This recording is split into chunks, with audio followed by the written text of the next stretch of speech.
matter of time, I suppose.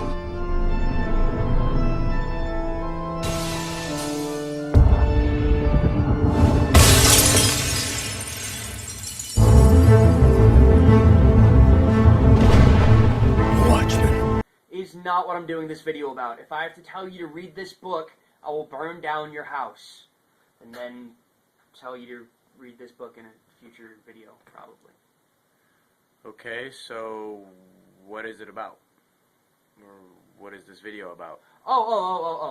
It's about a book called Arabian Love Poems, and it's by a stud named Nizar. The guy's a boss. He's actually known as the father of the feminist movement in Syria, a country over in the Middle East. He's an incredible writer. He focused heavily in poetry and in politics. As a matter of fact, the only reason his poetry got published is because he was heavily involved in politics. He had his dad had really good political ties. So the poetry that should have gotten banned, that would have gotten banned, mainly because it held urban slang, like the word nipples. It didn't get banned because the man's got swag. And this book that I'm talking about specifically, Arabian Love Poems, it's a chronological compilation of all of his work. And what it does is it pretty much tells the story of his life without actually telling it, because it's just told from these poems time after time after time, and they're all chronological. And the reason he started writing in the first place is because his sister committed suicide because she did not want to marry a man that she did not love. And that's what started him on this trail of writing and this movement.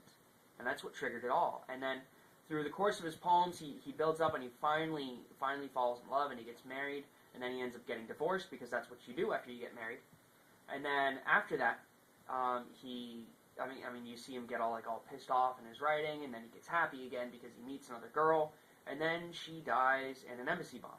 And that part, it's towards the end of the book, it's towards the end of his life. It's absolutely heart-wrenching, a lot of his poems. It's really intense stuff. It's all translated into English, in case you're curious. I'm not just going to throw another language at you guys. But it's awesome stuff.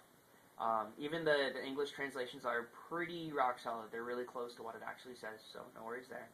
I cannot stress enough to give this guy a read, to check out some of his stuff. He's really deep. He's really inspiring. And if you ever want to see a different side of the Middle East from an American's point of view, read it, because it's really eye-opening to some of his stuff. So I'm going to do you guys a favor. I'm going to read one of his cheesy love poems in Arabic, and then I'll post the English translation. But it's pretty good stuff. So, حبك يا عميك العينين تطرف تصوف بعد حبك مثل الموت وأولاده صعب بأن يعاد المرتين